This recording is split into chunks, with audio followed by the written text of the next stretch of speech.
अविवाहित पिता की सच्ची कहानी। मानो कॉफी कैफे के पार्किंग में अपनी कार को पार्क करके तेजी से कैफे के अंदर की ओर चल देता है। वह बहुत जल्दी में दिख रहा था। अंदर जाते हुए वह बार बार अपनी घड़ी में समय देख रहा था। उसे यहाँ आने में 10 मिनट देर हो गई थी। वह समय पर आ जाता, मगर दिल्ली की सड़कों पर गाड़ियों का इतना रेला लगा रहता है कि वह चाह कर भी समय पर नहीं पहुँच सका। मानो कैफे के अंदर आते ही इधर उधर देखने लगता है। शायद उसकी निगाहें किसी को ढूंढ रही थी। अचानक उसकी नजर एक टेबल के पास बैठे एक बुजुर्ग दंपति को देखकर रुक जाती है। वह उसी ओर चल देता है। पता नहीं क्यों दोनों को देखकर मानव के चेहरे पर चिंता की हल्की सी रेखाएं खींच जाती है। नमस्ते अंकल आंटी, सॉरी मुझे आने में देर हो गई। वैसे कैसे हैं आप दोनों? मानव पास जाकर एक खाली कुर्सी पर बैठते हुए पूछा। हम दोनों ठीक है मानव, तुम कैसे हो? पहले से वहाँ बैठे बुजुर्ग आदमी ने कहा। वहाँ बैठे बुजुर्ग आदमी जिसका नाम ब्रिजेश सिंह था एवं उनके साथ बैठी महिला उनकी पत्नी मेनका थी। दोनों के मानव से बस 1 महीना पुरानी जान पहचान थी। अंकल, आपने मुझे अचानक मिलने के लिए यहाँ क्यों बुलाया? सब ठीक है ना?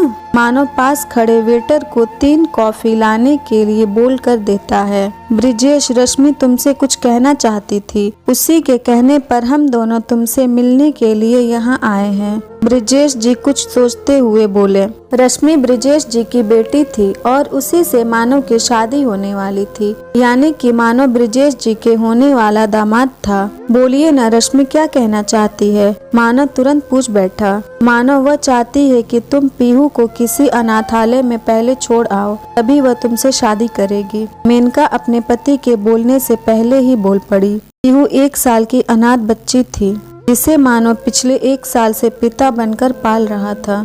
1 साल पहले तक मानव दिल्ली के बड़े प्राइवेट कंपनी में मार्केटिंग हेड था। 1 साल पहले की बात है। एक दिन सुबह में वह अपनी कार से कंपनी के ही काम से लक्ष्मी नगर अपने घर से तिलक नगर जा रहा था। तभी उसे एक सुनसान जगह पर सड़क के किनारे झाड़ियों के बीच कपड़ों में लिपटा एक बच्चा नजर आता है। बच्चा कपड़े में लिपटा छटपटा रहा था। वह झट अपनी कार रोककर बच्चे के पास जाता है तो चौंक जाता है। वह कुछ ही घंटे पहले जन्मी एक अबोध दूध मुही बच्ची थी, जिसे किसी ने शायद यहाँ फेंक दिया था। बच्ची सूर्य की पहली नर्म किरणें की ताप से बचने के लिए अब कपड़ों से बाहर आने के लिए हाथ पैर चलाने की कोशिश कर रही थी। मानव पहले तो इधर उधर देखता है कि शायद इसकी माँ आसपास कहीं होगी, मगर उस सुनसान सड़क के किनारे उसे वहाँ कुछ नहीं दिखाई देता है। शायद किसी माँ ने मजबूरी या लाचारी में उस बच्ची को उस सुनसान सड़क किनारे रख कर चली गई थी। मानव जैसे ही बच्ची की ओर नीचे झुकता है कि उसकी नन्ही कोमल हाथ स्पर्श उसके हाथ से हो जाता है। वह अबोध बच्ची अपनी उंगलियों से मानव के अंगूठे को ऐसे जकड़ लेती है जैसे वह उसे वर्षों से जानती हो। उस नन्ही सी बच्ची के मासूम उंगलियों से मानव का पूरा बदन भी एक सुखद उपनत्व की अनुभूति से सराबोर हो जाता है। उसे पता नहीं क्यों ऐसा लग रहा था मानो वह बच्ची उससे कुछ कह रही थी। अंकल प्लीज, आप मेरी माँ के जैसे ही मुझे यूं सड़क के किनारे मरने के लिए छोड़कर मत जाना। मानव झट बच्ची को गोद में उठाकर अपनी कार की ओर चल देता है। कुछ ही समय के बाद मानव अपनी कार में उस बच्ची को लिटाकर शहर की ओर वापस चल देता है। मानव ने उस बच्ची का नाम पीहू रखा। सबसे पहले अपने एक जान पहचान के डॉक्टर के पास चेकअप के लिए ले जाता है। पीहू स्वस्थ और तंदुरुस्त थी। डॉक्टर के अनुसार वह अभी कुछ घंटे पहले ही जन्म ली थी। मानव के मन में पहले तो यह ख्याल आता है कि वह पीहू को पुलिस को या किसी अनाथालय में रख आए, मगर उसके पहले स्पर्श की प्यारी मिठास उसे ऐसा नहीं करने के लिए बाध्य कर देती है। मानव पीहू को अपने पास ही रख लेता है। उसकी देखभाल के लिए वह गायत्री नाम की एक महिला को रख लेता है। वह बाई की काम करती थी। मानव चूंकि मार्केटिंग के क्षेत्र में जॉब करता था, इसलिए उसे किसी भी समय बाहर काम के सिलसिले में जाना पड़ता था, जिसके कारण उसे पीहू की देखभाल करने में काफी दिक्कत होती थी, क्योंकि गायत्री सिर्फ दिन में ही उसके यहाँ रहती थी, जबकि मानव को कभी कभी रात में भी बाहर जाना पड़ता था। इसलिए अंत में जब उसे कुछ समझ में नहीं आता है तो वह मार्केटिंग का जॉब छोड़ देता है। जॉब छोड़ने के कुछ ही दिन के बाद मानव को एक दूसरी प्राइवेट कंपनी में ऑफिस का जॉब मिल जाता है और अभी मानव उसी कंपनी में मैनेजर था। अभी ब्रिजेश जी और उनकी पत्नी मेनका जिस बच्ची को अनाथालय में भेजने को बोल रहे थे वह वही अनाथ बच्ची पीहू थी, जो अब मानव के दिल की धड़कन थी। 1 साल में पीहू मानव को ही अब अपना पिता समझने लगी थी और मानव भी उसे अपनी बेटी समझने लगा था। दोनों एक दूसरे के लिए अब 2 जिस्म एक जान थे। अंकल, मैं पीहू को अनाथालय नहीं भेज सकता हूँ, वो मेरे साथ ही रहेगी। मानव बिना कुछ सोचे तुरंत बोल पड़ता है। मानव, तब रश्मि तुमसे शादी नहीं करेगी। कोई बात नहीं अंकल, इधर तब तक वेटर कॉफी लेकर आ जाता है, आप लोग कॉफी पीजिए। मेनका दोनों की ओर कॉफी का मग बढ़ाते हुए बोलती है, मेरी बेटी को तो शक लगता है, जरूर पीहू तुम्हारी ही बेटी है, तभी तो तुम उसे अनाथालय में रखना नहीं चाहते हो, बस तुम अपना पाप छुपाने के लिए सबसे झूठ बोलते हो। मेनका मानव को अपनी बेटी के बहाने कोसती जा रही थी और वह बेचारा सिर्फ चुपचाप सुनता जा रहा था। आज के सभ्य समाज में इस तरह के ताने तो मानव के लिए अब आम बात हो चुकी थी। अभी तक इस तरह का कोई लांछन पता नहीं कितनी बार कितने लोगों ने उस पर लगाया होगा। मानव पीहू के मिलने से पहले एक लड़की सुमन से प्यार करता था। दोनों एक दूसरे को बहुत चाहते थे, मगर सुमन भी पीहू के कारण उसे छोड़कर चली गई। वह भी उसे अनाथालय में रखने को कहती थी, जबकि मानव को पीहू से ऐसा लगाव हो गया था कि वह उसे अपने से दूर भेजना नहीं चाहता था। नतीजा यह हुआ कि सुमन उसे छोड़कर उससे दूर चली गई। मानव ने भी उसे जाने दिया। वह वैसी लड़की से शादी करना चाहता था जो पीहू के साथ उसे अपनाए, और आज रश्मि भी अपने माता पिता के माध्यम से शादी तोड़ने का पैगाम भेजी थी। रश्मि कोई पहली लड़की नहीं थी, इसके पहले भी 2-3 लड़की ऐसा कर चुकी थी।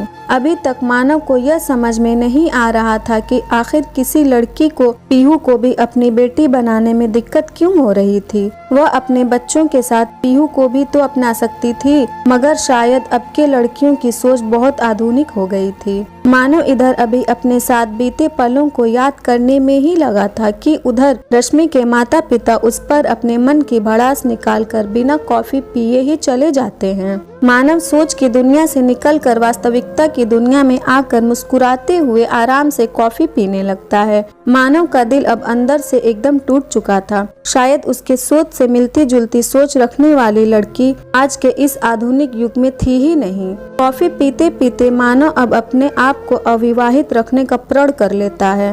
अब वह अविवाहित पिता बनकर पीहू के साथ ही अपनी बाकी जिंदगी जीना चाहता था। अब वह समाज के दोहरे चरित्र से तंग आ गया था। मन में अविवाहित पिता बनने का दृढ़ संकल्प लिए मानव उस कॉफी कैफे से निकलकर अपने घर की ओर चल देता है। उस समय शाम के 5 बज चुके थे। पीहू की देखभाल करने वाली बाई गायत्री शाम को 6 बजे चली जाती थी। उसके बाद से सुबह के 7 बजे तक मानव ही पीहू की देखभाल करता था। यही मानव का अब रोज का दिनचर्या था। रश्मि को शादी के लिए मना करने के करीब 1 साल बाद एक दिन मानव अपनी बाइक से अपने एक दोस्त के यहाँ वापस अपने घर लौट रहा था। उस समय शाम के 6 बज रहे थे। वह तेजी से घर की ओर बढ़ता चला जा रहा था, क्योंकि गायत्री को घर जाने का समय हो गया था। मानव अभी रेलवे लाइन के बगल वाली सड़क से गुजर ही रहा था कि अचानक किसी औरत को रेलवे लाइन की ओर तेजी से जाते देखकर वह चौंक जाता है। उस औरत को देखने से ही लग रहा था कि वह उस ओर खुदकुशी करने जा रही थी। मानव झट बाइक रोककर उस औरत के पीछे दौड़ पड़ता है। वह औरत वहां से गुजर रही एक ट्रेन के आगे कूदकर अपनी जान देती उसके पहले ही मानव वहां आकर उसे पकड़ लेता है।